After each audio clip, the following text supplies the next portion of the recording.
জামাতে ইসলামে আগের দিন আর নাই হিন্দু নৌকা ছাড়া ভোট দেয় না। আমার এই মিঠাপুকুরে বদরগঞ্জে বহু আত্মীয় আছে। এই মাজারুল ভাই এলাকায় গোপীনাথপুর ইউনিয়ন, মধুপুর ইউনিয়ন, চাঁদমারি ইউনিয়ন এবং কাদিরহাট ইউনিয়নে আমার অনেক আত্মীয় আছে। তারা তার সপক্ষে ছাড়া বিপক্ষে ভোট দেবে না।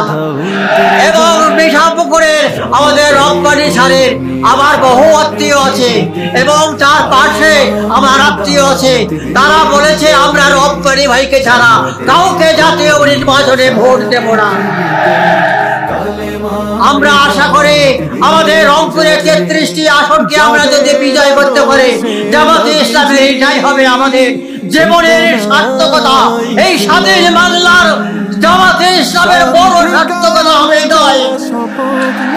সংগ্রামী ভাইয়েরা, আমাকে আমার বক্তব্য শেষ হয়ে গেছে। জয় বাংলাদেশ, জয় জামাতে ইসলামী। আজকের এই বিশাল জনসভার সম্মানিত সভাপতি এবং প্রধান অতিথি, বিশেষ অতিথি ও বিভিন্ন জেলা, উপজেলা, ইউনিয়ন, গ্রাম পর্যায় থেকে ধর্ম, জাতি, ধর্ম নির্বিশেষে সকলেই উপস্থিত হয়েছেন। সবার প্রতি আমার রইল সানুগ্রহ ও আন্তরিক ভালোবাসা। সেই সাথে আমি আমার অন্তরস্থল থেকে জানাই আপনাদেরকে ঐকান্তিক ভালোবাসা। আপনারা জানেন আজকে কয়েক দশক ধরে এই জামাতে ইসলাম কোন এক দুর্গম পাহাড়ের গুহায় তাদেরকে ফেলে দিয়ে অবরুদ্ধ করে রাখা হয়েছিল। কিন্তু আল্লাহ তাআলার নির্মম পরিহাসে আমরা আজকে মুক্ত আকাশের নিচে কথা বলতে পেরে এর জন্য আমরা নিজেকে গর্ববোধ করছি। তাই আমি একটা বঙ্কিমচন্দ্রের কবিতা এখানে সামান্য 2 লাইন উদ্ধৃতি দেব। বঙ্কিমচন্দ্রের এই কবিতাটি ছিল, হতাশ হইও না, যেখানে পড়িবে তাই ধরি উঠিবে, শত তুফান আসিলেও ছাড়িবে না হাল, আজকা নাই বা হলো সুফল, হতে পারে কাল। সংগ্রামী বন্ধুগণ, আমরা যদি এই বাংলাদেশকে জামাতে ইসলামের কবজাগত আমরা পার্লামেন্টে যেতে পারি, তাহলে এই দেশের একটি নতুন শাসন ব্যবস্থা কায়েম হবে। এই দেশের জনগণ সবাই আমরা দারিদ্রতার সীমার নিচে বসবাস করি। আপনারা এটা মনে করবেন জামাতেরা যদি পার্লামেন্টে যায় সর্বোপরি আমাদের বন্টন ব্যবস্থাটা সুষম হবে, এটার কোনো ভুল নেই। সংগ্রামী বন্ধুগণ, আমি আর বেশি বক্তব্য বাড়াতে চাই না, আমার সময় মাত্র 2 মিনিট। আমি আবারও আপনাদেরকে ঐকান্তিক ভাবে ভালোবেসে তবে একটি কথা বলতে চাই, ভূ রাজনীতিতে আগের দিন আর নাই হিন্দু নৌকা ছাড়া ভোট দেয় না। আমার এই মিঠাপুকুরে বদরগঞ্জে বহু আত্মীয় আছে। এই মাজারুল ভাই এলাকায় গোপীনাথপুর ইউনিয়ন, মধুপুর ইউনিয়ন, চাঁদমারি ইউনিয়ন এবং কাদিরহাট ইউনিয়নে আমার অনেক আত্মীয় আছে। তারা তার সপক্ষে ছাড়া বিপক্ষে ভোট দেবে না। এবং মিঠাপুকুরের আমাদের রব্বানি সারের আমার বহু আত্মীয় আছে এবং তার পাশে আমার আত্মীয় আছে। তারা বলেছে আমরা রব্বানি ভাইকে ছাড়া কাউকে জাতীয় নির্বাচনে ভোট দেব না। আমরা আশা করি আমাদের রংপুরের 33টি আসনকে আমরা যদি বিজয় করতে পারি, জামাতে ইসলামের এটাই হবে আমাদের জীবনের সার্থকতা। এই স্বাধীন বাংলার জামাতে ইসলামের বড় সার্থকতা হবে নয়। সংগ্রামী ভাইয়েরা, আমাকে আমার বক্তব্য শেষ হয়ে গেছে। আবারও আপনাকে শুভেচ্ছা ও ধন্যবাদ জানিয়ে আমি আমার সংক্ষিপ্ত বক্তব্য এখানেই শেষ করছি। জয় বাংলাদেশ, জয় জামাতে ইসলামী।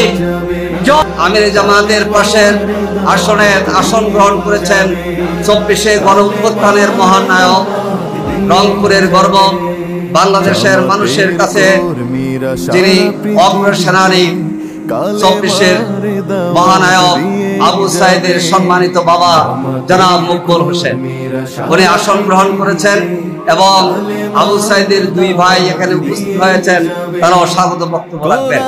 আমি আজকে বলতে চাই, আমাদের এই জনসভায় বাংলাদেশ জামাত ইসলামী রংপুর অঞ্চলের 9টি জেলার সম্মানিত আমিরগণ উপস্থিত হয়েছে। এই জনসভায় জামাত ইসলামীর রংপুর অঞ্চলের 33টি আসনের সম্মানিত নমিনিগণ এখানে উপস্থিত রয়েছে। আমরা সংসদ সদস্য প্রার্থীগণ উপস্থিত রয়েছে।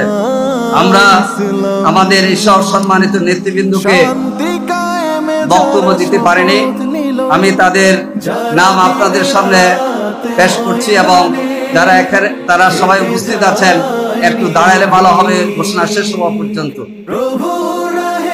জামাত ইসলামী ঘোষিত 33টি আসনের মধ্যে পঞ্চগড় 1 আসনের প্রার্থী হলেন জামাত ইসলামের পঞ্চগড় জেলা আমির জনাব ইকবাল হোসেন।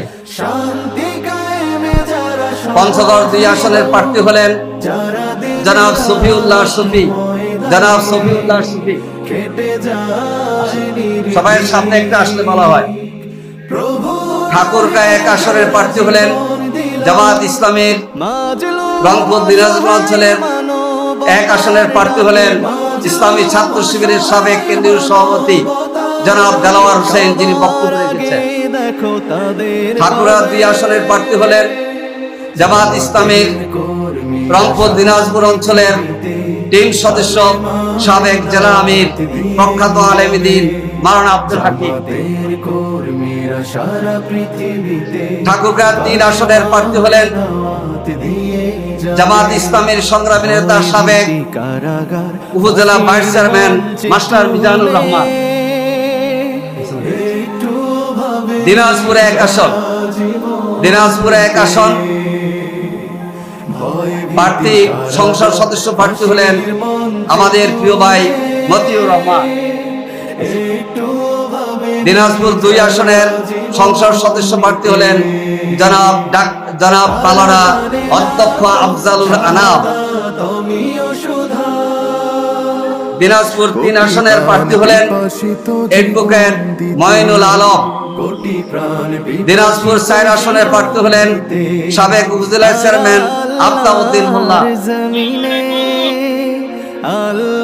দিনাজপুর 5 আসনের প্রার্থী হলেন সাবেক উপজেলা ভাইস চেয়ারম্যান জনাব আনোয়ার হোসেন। দিনাজপুর 5 আসনের প্রার্থী হলেন জামাত ইসলামের 6 আসনের প্রার্থী হলেন জামাত ইসলামী দিনাজপুর জেলার সাবেক আমির জনাব আনোয়ারুল ইসলাম। আছে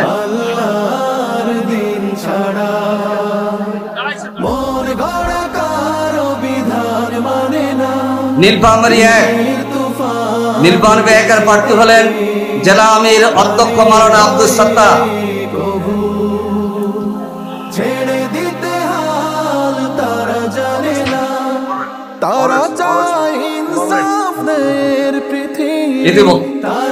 ইতিমধ্যে আমাদের মাঝে উপস্থিত হয়েছেন বাংলাদেশ জামাত ইসলামীর সম্মানিত সেক্রেটারি জেনারেল সাবেক এমপি সংগ্রামী জননেতা অধ্যাপক মিয়া গোলাম পরোয়ার।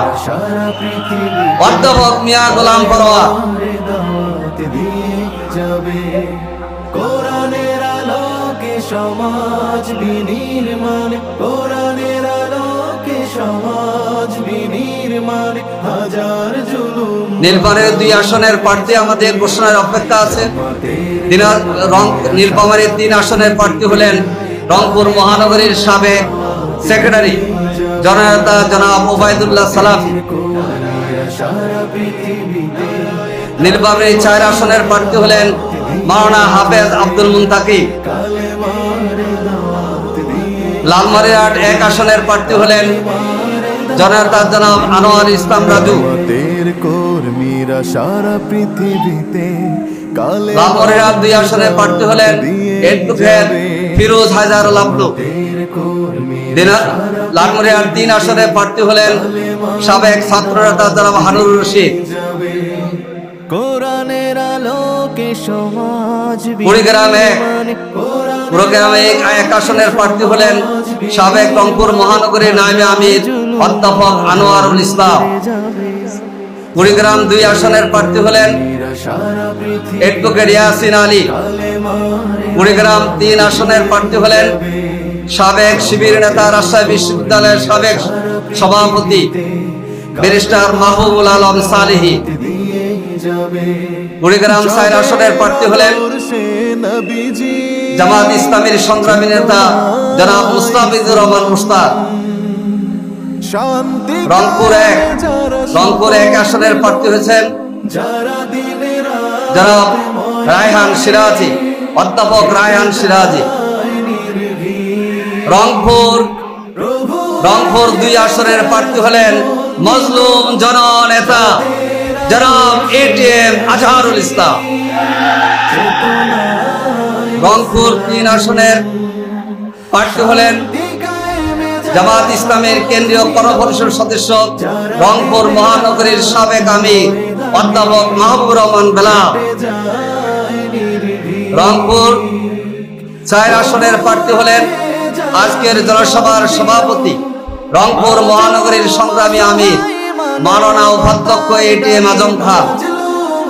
রংপুর 5 আসনের প্রার্থী হলেন সম্মেলনের যুগ্ম আহ্বায়ক রংপুর জেলার সংগ্রামী আমির সাবেক মিঠাপুকুর উপজেলা চেয়ারম্যান জনাব গোলাম রাব্বানী। রংপুর 5 আসনের প্রার্থী হলেন 6 আসনের প্রার্থী হলেন মাওলানা নুরুল আমিন। গাইবান্ধা 1 প্রার্থী হলেন অধ্যাপক মাজিদুর রহমান। গাইবান্ধা 2 আসনের প্রার্থী হলেন জেলা আমির সাবেক উপজেলা চেয়ারম্যান জনাব আব্দুল করিম। গাইবান্ধা 3 আসনের প্রার্থী হলেন সাবেক উপজেলা চেয়ারম্যান জনাব নজরুল ইসলাম, অধ্যক্ষ মাওলানা নজরুল ইসলাম লেবু। গাইবান্ধা 4 আসনের প্রার্থী হলেন ডাক্তার আব্দুর রহিম সরকার। গাইবান্ধা 5 আসনের প্রার্থী হলেন বীর মুক্তিযোদ্ধা জনাব আব্দুল ওয়ারেস।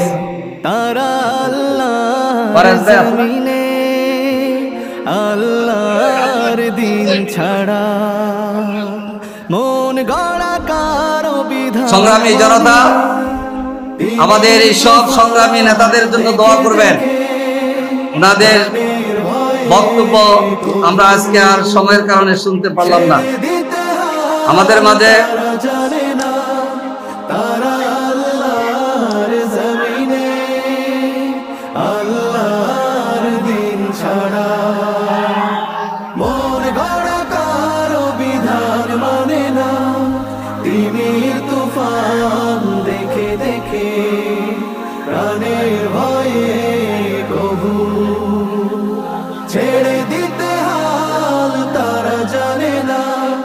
তারা চায় ইনসাফের পৃথিবী, তারা চায় ইনসাফের পৃথিবী, দিন কায়েমের কথা তারাই ভাবে। সংগ্রামী ভাইরা,